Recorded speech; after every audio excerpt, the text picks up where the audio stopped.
রাওয়াহুল বুখারী, হাদিস সহিহ বুখারী।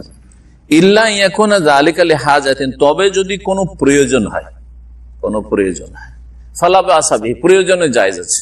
প্রয়োজনের আজকালকার জামানার একটা গুরুত্বপূর্ণ উদাহরণ দিই, মোবাইল বাজছে, আর মোবাইল অনেক সময় আইডিয়া থাকে না যে কোনটাতে টিপলে, যদি পকেটে ঢুকিয়ে ধরেন সে তাকাইতে আছে, এরকম করে বন্ধ করছিস, বন্ধ হয়নি, ও রিং হইতেই আছে।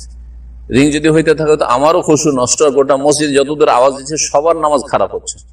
হ্যাঁ, তো এইরকম করে বের করে অনেক সময় দেখারও প্রয়োজন হয়, না হলে আপনি বন্ধ করতে পারছেন না। বিশেষ করে যেগুলো টাচেরই আছে, এটাতে তো জানা আছে যে এখানে ছোট্ট মোবাইল আছে, এখানে একটু ডায়াল করলে না দেখেও পেরে নেবো মোটামুটি বন্ধ করতে, তাই না, বা কেটে দিতে। কিন্তু যেগুলো স্মার্টফোন, সেগুলো হয়তো দেখতে হইতে পারে, হ্যাঁ তাই না, বন্ধ করতে, তো দেখার প্রয়োজন। তারপরে সবাই একরকম মোবাইলের ক্ষেত্রে, অনেকে না দেখলে কিছু বুঝবে না কোথায় কি আছে না আছে, দেখে এদিকে তাকাচ্ছে, তো শেষের দিকে তাকানো উচিত, এদিকে তাকাচ্ছে, এটা প্রয়োজনে। কারণ বৃহৎ স্বার্থে, কিসের স্বার্থে, নিজের নামাজটা ভালো রাখার স্বার্থে, আর অনেক লোকের নামাজ যাতে খারাপ না হয়ে যায় তাড়াতাড়ি বন্ধ করি। কিন্তু মূর্খ সমাজ আজকাল আমাদের, বিশেষ করে ইন্ডিয়া, বাংলাদেশ, পাকিস্তানের এত মূর্খতা আছে, মোবাইল একটু সাইলেন্ট করেনি বা বন্ধ করে নামাজে, রিং চলে এসছে, বন্ধ ছুঁইবে না, কারণ ও পকেটে হাত ঢুকেলেও ভাবছে আমার নামাজ নষ্ট হয়ে যাবে, আর এইদিকে সবার নামাজ নষ্ট করছে, ওর খোঁজ খবর যায়, বুঝতে পারছেন, রিং চলতে আছে, চলতে আছে, চলতে আছে, নামাজ পড়তে আছে, না যায়, আরো না যায়, আরো গুনার কাজ। তাড়াতাড়ি করে আপনি পট করে হাত দেন, আর যত তাড়াতাড়ি পারেন তাড়াতাড়ি বন্ধ করেন। যদি না দেখে পারেন ভালো কথা, না দেখে না পারেন তো সামনে বন্ধ করেন, তাড়াতাড়ি দেখে বন্ধ করেন। এইরকম তাকানো জায়েজ আছে। কোন একটা মোবাইল কোন রকম বেজে উঠছে কোন আল্লাহর বান্দার, বেচারা বুঝে নাই যে নামাজের মধ্যে মোবাইলের গলা টিপে ওইটার আওয়াজ বন্ধ করা যায়, এটা জানে না মাসআলা। এই জন্য তিনি ছেড়ে দিয়ে রাখছে, হাত ছাড়লে যদি নামাজ ভেঙে যায়। আর এদিকে মোবাইল বাজতে বাজতে সবাই নামাজের 12টা বাজে দিস। তো লোকটাকে সুন্দর করে কেউ যায় বুঝাই দিবে, এরকম মুসল্লি খুব একটা পাওয়া যায় না। সব মুসল্লিরা তেড়ে যায় তার দিকে, রেগে যায় তার দিকে, এবং বেচারা এমন একটা চোরের মতো অবস্থা হয়ে যায়, মনে হয় যে মসজিদে এসে সে বিরাট অন্যায় করে ফেলছে। এই যদি নতুন মুসল্লি হয় তো বেচারা আর মসজিদের দিকে জীবনও আগাবে না। মুসলমানদের আচরণ কি এত খারাপ হওয়ার কথা?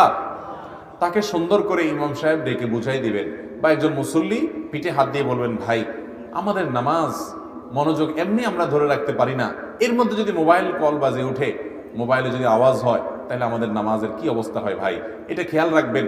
সামনে থেকে মোবাইল বন্ধ করে বা সাইলেন্ট করে নামাজের সময় যখন মোবাইল বেজে ওঠে এবং সেটা পকেট থেকে বের করে বন্ধ করলে এতে নামাজের কোনো ক্ষতি হবে কিনা?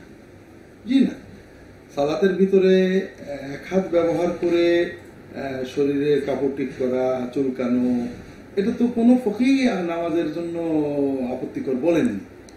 কাজেই আমরা সালাতে দাঁড়ানো অবস্থায় মোবাইল যদি বেজে ওঠে, আমরা একটা হাত ব্যবহার করে পকেট থেকে মোবাইলটা বের করে সুইচ অফ করা, এটা তো সালাতের জন্য কোনোই ক্ষতিকারক নয়।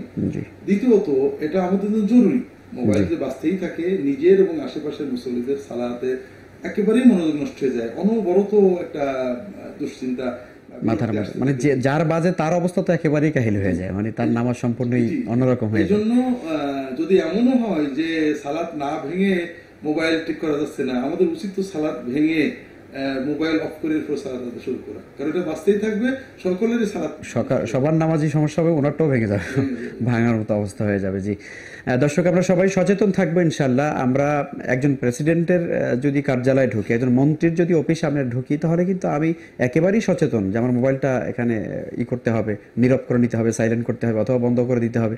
আল্লাহর ঘরে ঢুকলাম কিন্তু মোবাইলটা বন্ধ করতে আমরা অনেকে ভুলে যাই। আমরা সবাই সচেষ্ট হবো ইনশাল্লাহ তাআলা। খুব ভালো গুরুত্বপূর্ণ প্রশ্ন করেছেন। যদি মোবাইল কোনো কারণে বেজে ওঠে, তাহলে যিনি এই মোবাইল মানে যার কাছে আছে তিনি মানে আস্তে করে আঙ্গুল দিয়ে টিপ দিয়ে মোবাইলটি বন্ধ করে দেবেন, এবং যাতে করে এর মাধ্যমে আর অতিরিক্ত ডিস্টার্ব না হয়।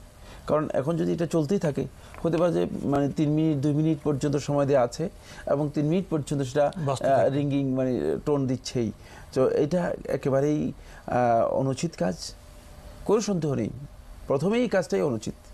আপনি অন্তপক্ষে 5 মিনিট 10 মিনিটের সালাতের জন্য মোবাইলটা সাইলেন্ট করতে পারেন, বন্ধ করার দরকার নেই। এতটুকু কাজ তো আমরা আল্লাহ রাব্বুল আলামিন সন্তুষ্টির জন্য করতে পারি। আর একেবারেই যে আল্লাহর সালাত আদায় করতে এসেও যে আপনাকে মোবাইল ওপেন করে মোবাইলে কথা বলতে হবে, এই পদ্ধতির চিন্তা করা একজন ইমানদার ব্যক্তির জন্য উচিত নয়। সেখানে আমরা সাইলেন্ট করতে পারি, কত মানে অপশন এখন আছে। তো আমরা মোবাইলটা সাইলেন্ট করি, আমরা যেটা ইমাম সাহেব নামাজ আগে বলে থাকেন সেটা মেনে সাইলেন্ট করা উচিত।